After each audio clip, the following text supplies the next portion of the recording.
Hai, masih bersama saya Mr. Z bicara.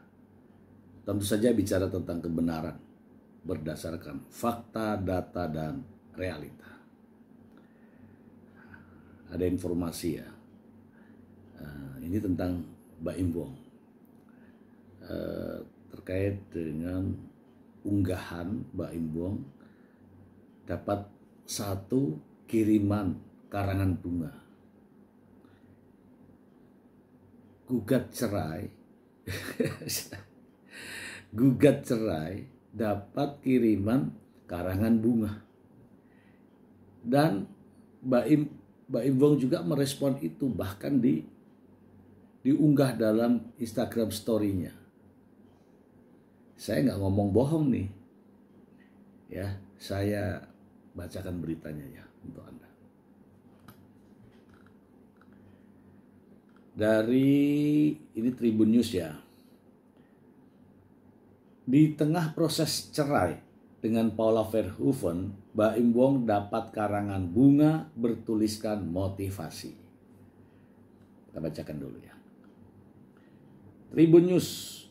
Mbak Imbong diketahui telah resmi menggugat cerai istrinya Paula Verhoeven pada 7 Oktober 2024 melalui Pengadilan Agama Jakarta Selatan. Di tengah proses perceraian dengan Paula, Mbak Imbong mendapat karangan bunga berisi tulisan motivasi. Hal tersebut diketahui dari unggahan Mbak Imbong di Instagram story pribadinya Mbak Imbong pada Senin 14 Oktober 2024. Dalam unggahannya, Mbak Imbong tampak berfoto sambil memegang karangan bunga tersebut. Karangan bunga yang diterima Mbak Imbong bertuliskan kata-kata motivasi tentang badai dalam hidup pasti berlalu. Badai pasti berlalu, tetap semangat, sehat-sehat orang baik. Demikian bunyi tulisan di karangan bunga yang diterima Mbak Imbong. Di situ Mbak Imbong juga mengunggah chat DM percakapannya dengan sang pengirim karangan bunga. Wah, ternyata Mbak Marian Sorker tulis keterangan di foto tersebut. Maaf ya pos, takut gak sopan karena sudah dikirim tapi gak tahu mau terima kasih kemana, tulis Mbak Imbong. Mbak Imbong tak lupa mengucapkan terima kasih kepada orang yang telah mengirim karangan bunga tersebut. Thank you, tulis Mbak Imbong. Mbak Imbong minta pendapat saudara-saudaranya sebelum gugat cerai Paula. Adapun keputusan Mbak Imbong melayangkan gugatan cerai kepada Paula Verhoeven bukanlah keputusannya sendiri. Dengar ini ya. Adapun keputusan Mbak Imbong melayangkan gugatan cerai kepada Paula Verhoeven bukanlah keputusannya sendiri. Mbak Imbong rupanya meminta pendapat dari saudara-saudaranya sebelum gugat cerai Paula Verhoeven. Kuasa hukum Mbak Imbong Fahmi Bahmid mengatakan bahwa kliennya sempat berdiskusi dan meminta pendapat keluarganya sebelum sampai pada keputusannya untuk mengajukan gugatan cerai. Ingat ya kalimat tadi ya. Jadi sebelum mengajukan gugatan cerai dia bicarakan sama keluarganya. Dia sebelum memutuskan ambil sikap, dia juga meminta pendapat saudara-saudaranya terutama ayahnya. Saudara-saudaranya terutama ayahnya. Ujar Fahmi. Ayahnya diajak diskusi panjang.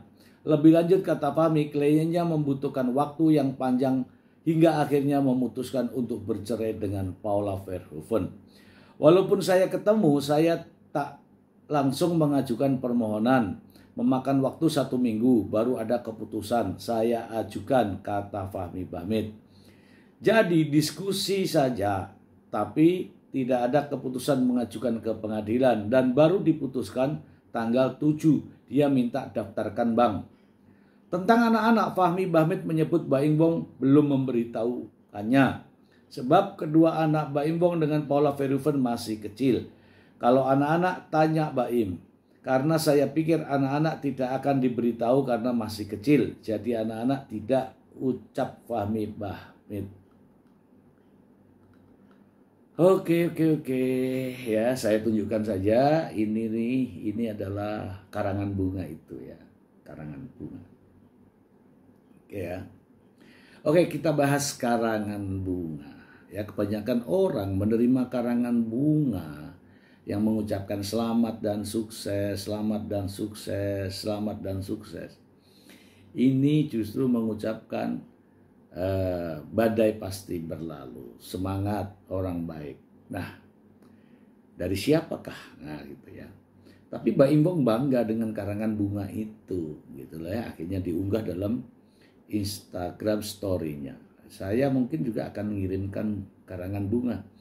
Jadilah ayah yang hebat, jadilah suami yang hebat. Motivasi kan? Jadilah suami yang menggunakan akal sehat, gitu-gitu ya. Oke, saya akan kirimkan bunga lah kalau memang itu ini ya, sebagai fan kan kita wajar ya kalau mengirimkan karangan bunga ya. Tapi sebenarnya kalau dikirimkan karangan bunga itu, kalau saya yang dikirimkan karangan bunga, saya tersinggung. Orang lagi sedih, orang lagi ya, bahasanya ini lagi menghadapi problem, dikasih karangan bunga. Ya kan? Ya, silakan teman-teman maknai sendiri ya. Oke. Berkaitan dengan tadi ya, ada informasi bahwa sebelum memutuskan untuk bercerai dengan Olav Verhoeven, mengajukan cerai, Mbak Imbong berdiskusi dengan keluarganya, terutama ayahnya. Ya, terutama ayahnya. Ini saya baca ulang ya, biar nggak salah ya. Ya, Mbak Imbong rupanya meminta pendapat dari saudara-saudaranya sebelum menggugat cerai Paula Verhoeven. Oke. Kalau ini termasuk pendapat dari saudara-saudaranya, justru aneh. Yang menjalani pernikahan siapa? Ya, kalau problem itu ya minta solusi. Kalau pendapat langsung masalah cerai ini saya kira sulit ya, karena begini, orang macam saya ini udah katakanlah gitu ya, putuskan kayak gitu ya. Loh, yang jalani itu saya. Kalau saya yang menjalani, saya nggak akan minta pendapat orang lain terkait dengan kehidupan saya. Ya, saya justru akan menanyakan bagaimana solusinya, apa salah saya, introspeksi saya, koreksi saya kalau ada yang salah, gitu. Ya, ini kalimat-kalimat yang lucu nih. Seolah-olah itu Mbak Imbong tidak bisa mengambil keputusan sendiri dengan meminta pendapat dari saudara-saudaranya. Mungkin teman-teman juga punya saudara-saudara ya, teman dan sebagainya. Kalau ada problem semacam ini, apakah kita harus minta pendapat sama saudara-saudara, apalagi berkaitan dengan cerai? Kalau mungkin minta pendapat sama orang tua bolehlah, tapi yakin dan percayalah, orang tua akan memberikan nasihat. Nasihat itu bukan untuk perceraian. Benar ini. Cobalah teman-teman, coba minta pendapat sama orang tua dalam kondisi nyaman loh ya.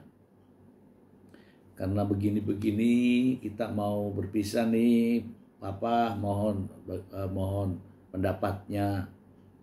Pasti papanya, orang tua pasti marah. Janganlah, ingatlah anak-anakmu. Kami juga dulu sebagai orang tua juga ada problem-problem semacam itu dan kita hadapi.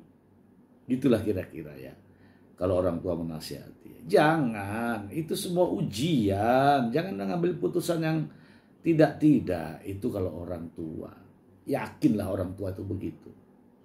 Saya juga orang tua ya. Berpikirnya itu berpikir jauh.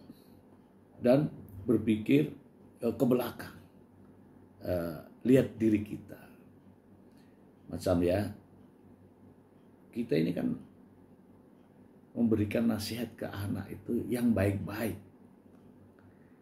Iya kan? Contohnya ini, kalau ada yang minta pendapat sama saya bilang, jangan. Ya, papimu juga dulu punya problemnya juga lebih besar dari kamu, dan kami bisa atasi kalau itu saya. Tapi beda orang, beda pemikiran ya. Terkadang orang juga memiliki pemikiran yang ya udahlah, bodoh amat, itu urusan lo. Nah, itu bukan berarti mengizinkan, tetapi justru pikirkanlah baik-baik gitu ya. Nah, saya mengatakan bahwa kalau kaitannya dengan rumah tangga, kita sendiri yang tahu. Tanyakan pada hatimu apa kesalahanmu. Tanyakan ke pikiranmu apa yang harus kamu lakukan. Jangan menjas istriku salah tanpa melihat aku salahnya apa. Inilah repotnya ya. Ingat ya, telunjuk ini menunjuk orang lain, tapi yang jempolnya ini ke diri kita, itu repot ya. Nih, kamu tuh di sini, ini di sini, menyalahkan orang lain, membuat dirinya seolah-olah lebih baik dan terus baik. Tidak boleh begitu ya. Ini saya, karena saya melihat dari tulisan ini, kadang juga orang berarti ini nggak siap punya masalah dalam rumah tangga, karena dikit-dikit nanya ke keluarganya, dikit-dikit nanya ke orang tuanya, dikit-dikit nanya ke saudaranya. Hadapi gini loh, ini diri sendiri nih. Saya yang mau menikah, saya yang tahu resikonya, saya yang hadapi resikonya. Begitu. Dan saya harus tahu diri untuk mencarikan solusi terbaik demi anak-anak saya.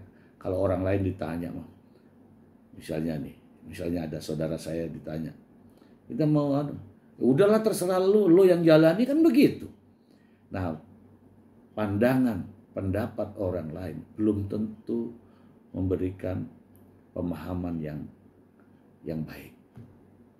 Belum tentu mendatangkan solusi yang baik. Seharusnya tanyalah diri sendiri, nih begini nih. Tanyalah diri sendiri ya, kita bisa mendapatkan koreksi, introspeksi.